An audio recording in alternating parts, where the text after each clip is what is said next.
The next great event which will be discussed is when people who failed on Judgment Day will be sent to hell. Many verses of the Holy Quran and the narrations of the Holy Prophet Muhammad, peace and blessings be upon him, discuss the widely known aspects of hell, so they will not be discussed here. But the thing to remember is that every person who will end up in hell takes the fire which they will encounter in hell with them from this world in the form of their sins. When a Muslim engraves this reality into their mind, they will observe each sin, major or minor, as a piece of unbearable fire.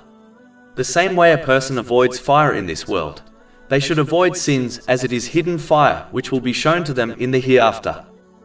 In addition, a Muslim should not live in heedlessness and believe they can simply claim love for Allah, the Exalted, the Holy Prophet Muhammad, peace and blessings be upon him, and the companions, may Allah be pleased with them, without supporting this verbal declaration with actions. If this was true, then the companions, may Allah be pleased with them, would not have strived so hard in the obedience of Allah, the Exalted, and they undoubtedly understood Islam and Judgment Day better than the people after them. Simply put, a declaration of love without actions will not save one from hell. In fact, it has been made clear that some Muslims will enter hell on Judgment Day.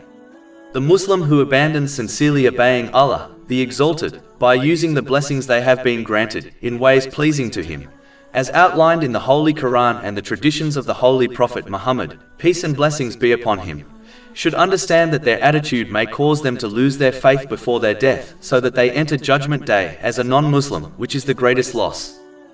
The same way one would not enter a battle without armor and a shield, a Muslim should not enter Judgment Day without the armor and shield of obeying Allah, the Exalted. Otherwise, the same way the soldier who has no protection will most likely be harmed, so will a Muslim who reaches Judgment Day without the protection provided by the obedience of Allah, the Exalted. A Muslim should remember that the luxuries and pleasures of the material world they enjoyed will not make them feel better if they end up in hell. In fact, it will only make them feel worse.